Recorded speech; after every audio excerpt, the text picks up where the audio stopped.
I think Denzel's a beautiful name for a son. That's what I'm just saying.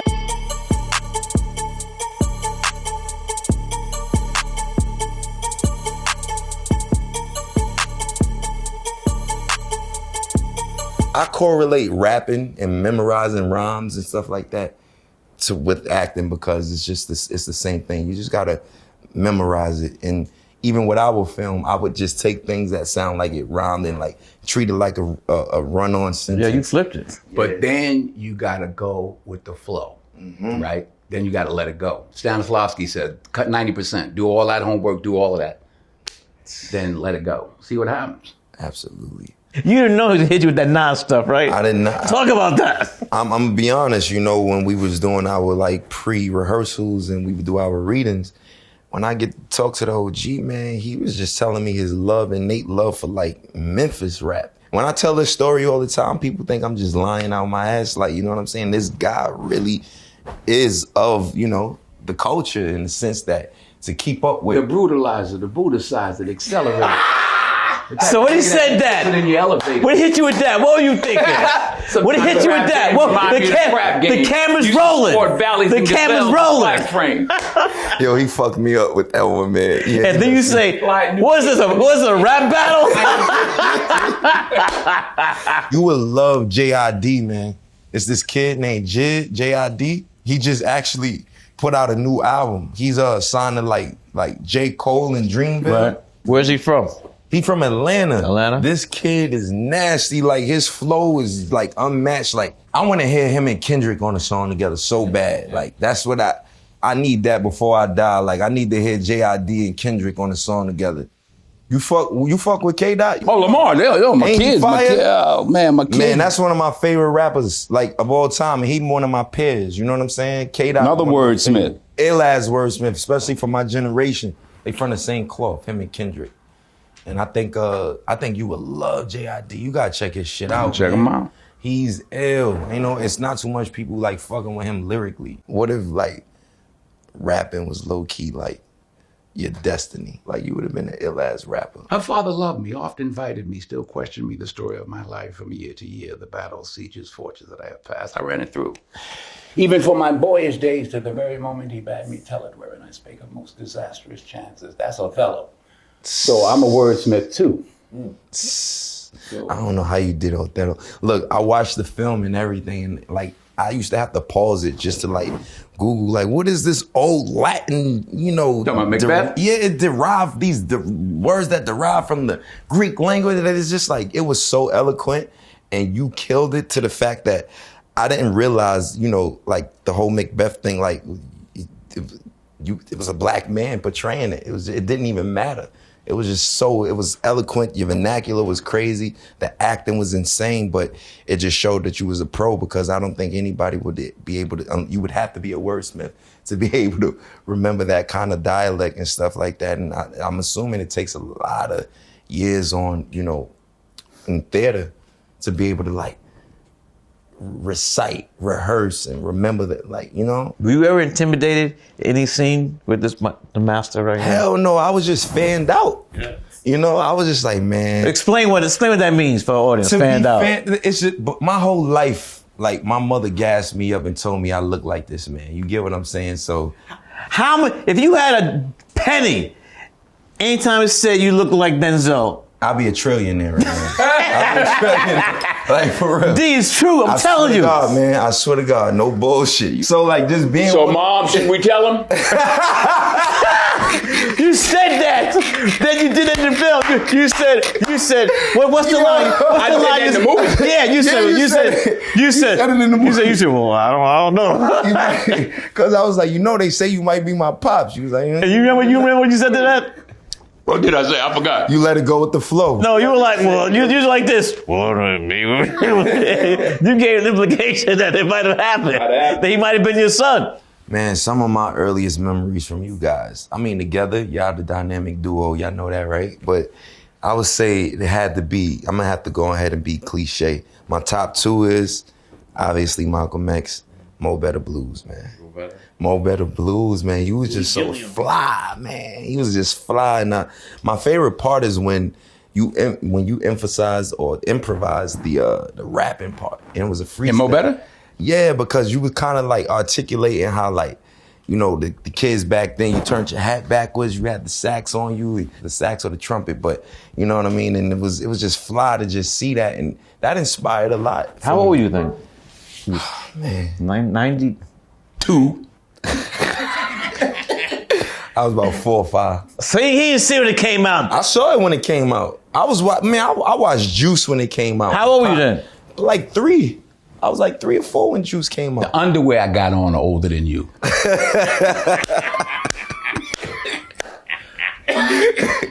I mean, for y'all, what would you say is your favorite, like, you know, piece working with Spike is? I don't have favorites. I always tell people, they say, what's your favorite movie? I say my next one.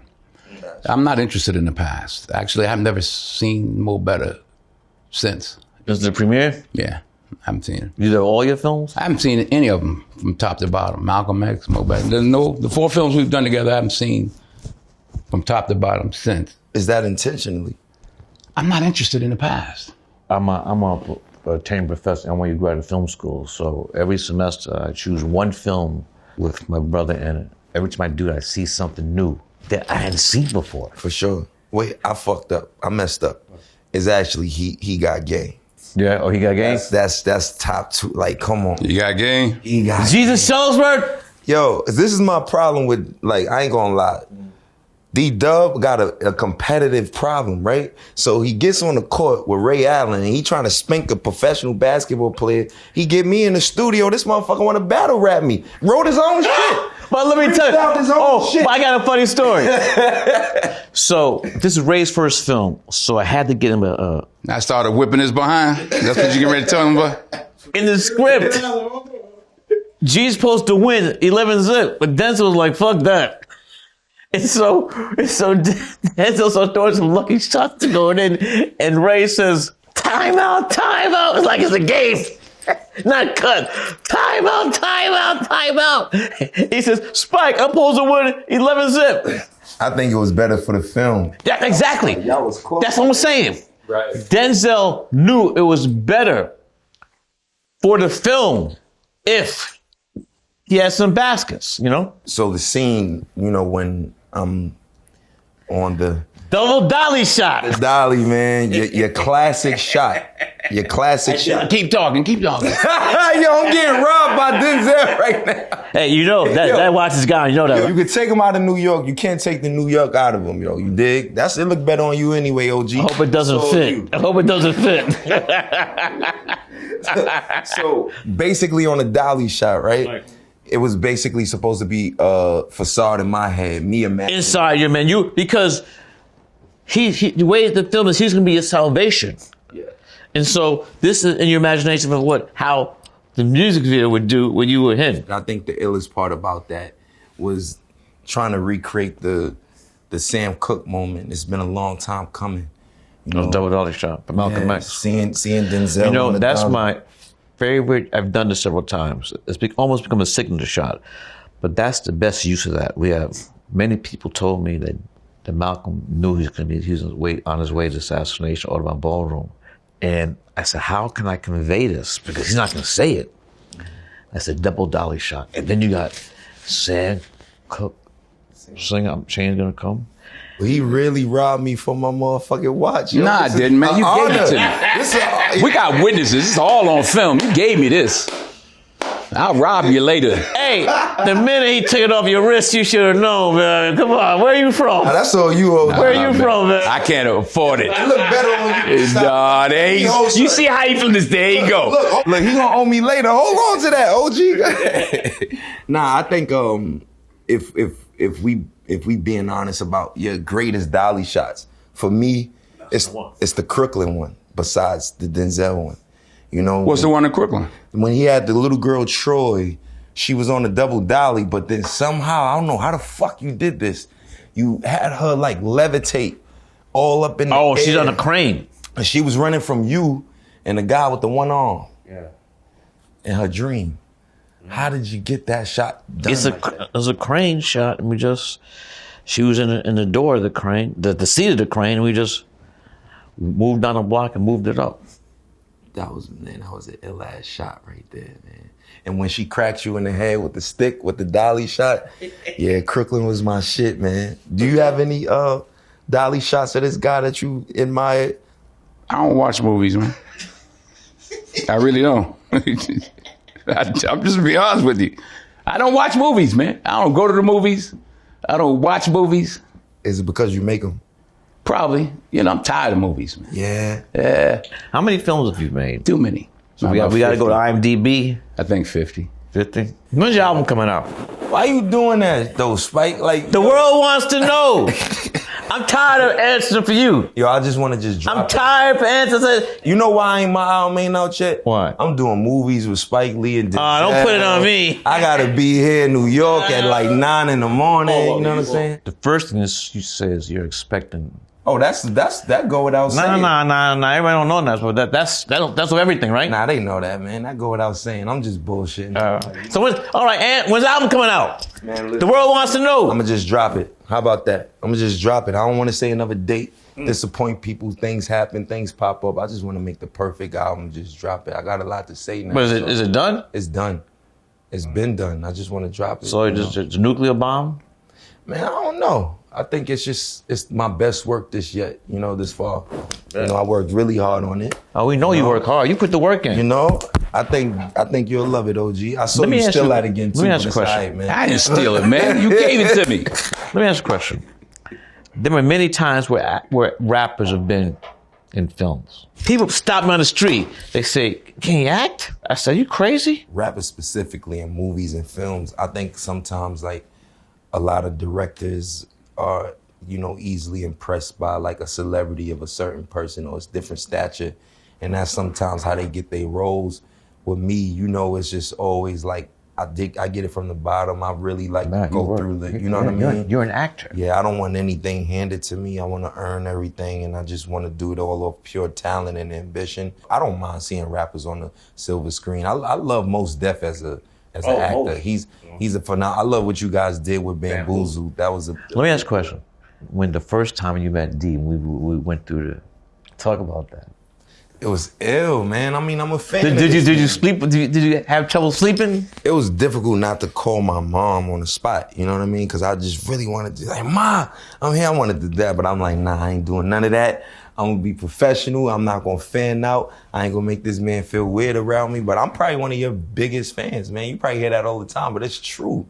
You know what I'm saying? I'm baby you now. I'm the new Denzel. No, you're like, not. You know what I'm saying? I'm telling you. You're the full-grown you. When people see this film, they're gonna go berserk. Listen, Resemblance, and not just resemblance. I'm a black, dark-skinned man that transcends beyond just the hood and stuff like that. You did that. You, Sidney Poitier, and I tell you that. Listen, I'm glad to, you know, carry the torch if you would kindly pass it to me. I'm baby The baton? Denzel. Yeah, the torch, the baton, all that, man. Like I'm baby. When you pray for rain, you got to deal with the mud too now. That's all right. I come from the mud. I'm all right with that. I'm all right with that. I come from the mud. You know what I'm saying? That's all right with me. Did you sleep at night while you were thinking about all this stuff? It just was a dream come true, man. I can't even lie to you. You know, you helped my dream come true. You know, to be with both of you guys in the film, it really humbled me. You know, in the sense of me being like, I'm a fan. I think Denzel's a beautiful name for a son. I'm just saying. I think Denzel. Oh, man, you got to. All right. If you're blessed with the son, just what he just said. So we're gonna name the son Denzel. What? What's the middle name? What we doing? Denzel what? John David. No. What's your middle name? Man, my middle name is crazy. Oh, let's hear it. Let the world don't know about it. Let's hear it first. I never got asked my middle name on camera. This is bugged out. My middle name is Athelston. A what? A who? A what? Say what? A who? A what? Let me take this off. You had the crowd, but Athelston. Othello. How you spell it? It sounds like Othello. It's a West Indian name. It's with an O? No, Athelston. Athelston. I'm Bajan. People from Barbados. So from Harlem and Barbados. Yeah, man. My pops came in when he was 19 First woman he saw was my mom's, because my grandmother and my mother lived the floor from each other. And we all became close. Everybody just, and that was like, what, 86 or something like that, yeah. I never had, both my grandmothers were gone before I was born. Never had a grandmother or a real grandfather. My grandfathers were gone. So you never saw your grandparents? My grandfather died when I was maybe 4. But no grandmothers. When I hear about grandmothers, I always wonder. Grandmothers is dope. That's like You a met my grandmother. Yeah. She lived to be 100. She lived to be 100? Yeah. My grandmother was a teacher, art teacher. And she taught in Georgia. For 50 years, she never had a white student because of Jim Crow law. And for 50 years, she saved the Social Security checks for grandchildren's education. And my grandma put me through over 50 years, Social Security checks. She put me through Morehouse. Put you through Morehouse? Yeah. My mother and grandmother went to Spelman. My father and grandpa went to Morehouse. My mother, I was on Oprah Winfrey. And Oprah asked my mother something. She talked about her mother praying every night. She said her mother would pray for her children and her children's children. I guess Oprah had asked her, did you ever think this was going to happen? You talk about me. And she was saying that her mother prayed every night for her children and her children's children. So I've added that now. I don't have no children's children yet, but. Who's going to be first? Who's going to be first, me or you? With the grandbabies? You want some grandbabies? Why? I'm just asking. No, you know the way he said that too, boy. Like but yeah, I ain't gonna like, boy, wait, watch yourself now. Watch your mouth. Where'd you live? Where'd you grow up? I grew up I was born on 116th and Morningside. That's in Harlem. I really grew up on 140th and Lenox Avenue. Between that and 128th Street. And I lived in the Bronx a lot of my life, all the time. Boogie Down? Yeah, Boogie Down, Bronx, BX. I'm a real Harlem BX cat, so we got like 3rd Avenue, Bathgate Ave. You don't remember the 3rd Avenue L, though. You too young. I ain't know the L train went to 3rd Ave in the X? The 3rd Avenue L. That's crazy. Ask the old Jack. When they stopped doing that? Too young. Everybody in there too young. I don't know. They tore it down. They did. Can I tell the room a crazy ass fun fact? This is all jokes aside. This is crazy, right? Due to the fact that you put me in that monster movie, which your wife put me in that movie, you know. Whoa. All right, let me reiterate this. Tanya produced Don't. Hold on. You better get it right. I'm gonna get hurt. It was I'm called gonna get a Monster frying pan upside the head. Did you read this in? Damn, he probably didn't publish it. It's a junior high school book that they make everybody read, or high school. It's called Monster. It's by this Walter Dean Myers, this author. He's And it's called Monster? It's called Monster. It's about this kid in Harlem who he was a good kid and he had to face adversity and. Talking about Monster Cody? Nah, it's called Monster. The title's Monster. The title of the book was Monster. Basically, I got casted to do that. Tanya Lee was producing it. We shot it in Harlem in my old neighborhood, so you know what that means. Everybody was there, right? All the friends and everything. So. What about the night you had to? I'm about to tell it. I'm gonna shut up. I'm gonna shut up. I'm about to tell a story. I'm shutting up. So basically, my friends ended up getting locked up and stuff like that on the set of the shoot and whatnot, because they was just being dumb and reckless. And you know what I mean? This is before weed was legalized in the city and stuff, and they was smoking weed. And police found that paraphernalia, amongst other things that we don't care to talk about, right? A little something. Yeah, a little something. So with that being said, I thought, oh snap, you know, I'm done in this industry. I'm done, you know. This is what you define as unprofessionalism right here. This is what that is, right? This is the epitome of it. And Spike was like, more than ever, he was just understandable. And I think like, you know, the director, Anthony Mandler, was just stoked like, man, this is so Harlem, man. I'm loving this. Like, you know, I'm like, yo, my friend is incarcerated now. Like, you know what the fuck? You know, he obviously called me back to do the thing with you, but what ended up happening was I made really good friends with your son, John David. Really good friends, and he's a really good brother, you know, and that was one. So you and John David tight? He doesn't see films. Yo, so me and your son is in that film. I know that, but yeah. So, but I didn't know yo tight. Yeah, so my dad died on Christmas Eve, right? And so every Christmas I usually tend to, you know, get depressed and stay by myself, and I get like a hermit crab, and I just want to be left alone and blah blah blah, all this bullshit. And, you know, my friends was trying to cheer me up. And at the time I was, you know, I had my little lady friend at the time, and it was Christmas Eve, and I was just sipping lean the whole night and smoking marijuana.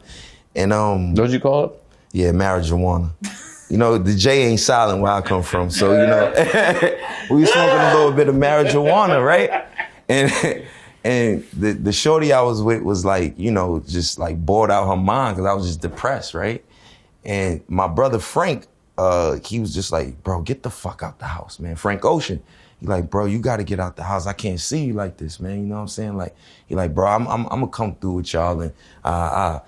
And he came through, and I got a call, like, John David and Frank was supposed to meet and all of that stuff. John David was like, yo, it's Christmas, yo. Like, y'all come to the crib. I'm like, what? Oh, you were in L.A.? Yeah, when I came to your house. Okay. Oh, yeah. Okay.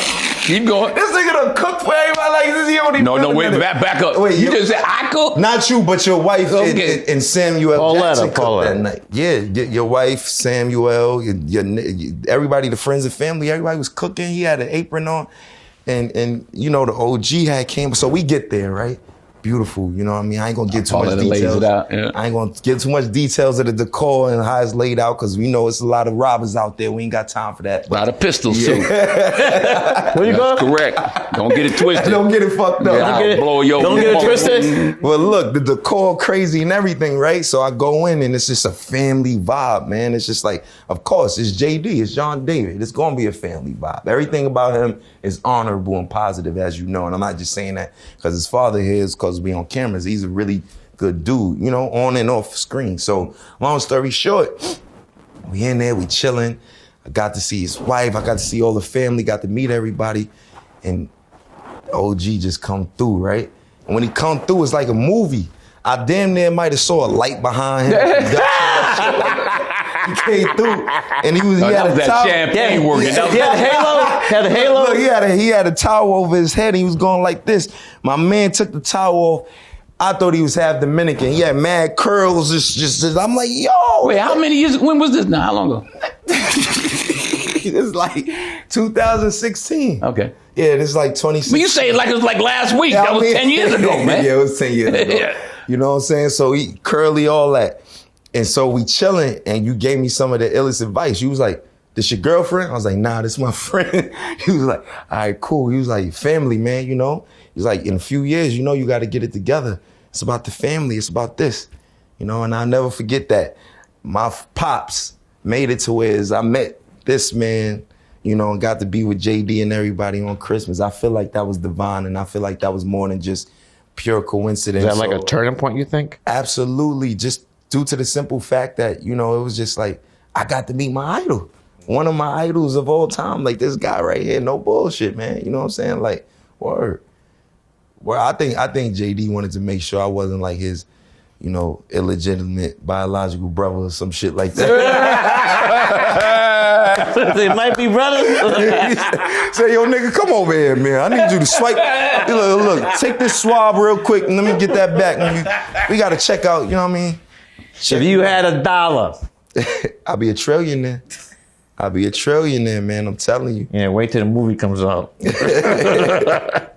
And I needed that. I got out the house, you know, and it was a crazy experience. And usually I'm with my family in New York, but I was in LA alone. And man, I got to be with a real family, and I got to be with family. That meant a lot to you, right? That meant a lot to me, man. And thank you. You know? Thank my wife. When I saw her family, that's how I felt. Because I'm from a broken home.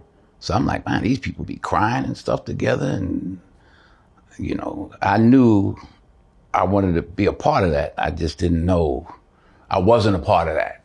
So I wanted that. It was a part of me. And I wanted to be a part of it because it wasn't, you know, like I said, no grandmothers, no broken home, all that kind of stuff. I can't believe you grew up without grandparents. Yeah, no. You don't rub me as the type. Like, you kind of come across. Long gone, hardworking, died young, I guess. And most of your family is from New York City? My mother's from Georgia. Okay. She's from Camilla, Georgia. Okay. It's a long story. You know, it's a long story. Mm-hmm. Long story. Mm-hmm. My mother was raised in Harlem, though. Your mom's from Harlem? Yeah, my mother was born and raised. I mean, she was born in Camilla, Georgia. Then they came up to Baltimore, I think she was 2. And then they got up here I think she was 3 or 4 years old, and they got up to Harlem. And she was raised, I remember we used to ride around and say, Mom, where'd you live? She said, we ain't got that much time. Because they moved when the rent was due. Wow. She said, we lived there. They went to Kelly Temple. They were raised in Kelly Temple Church of God in Christ.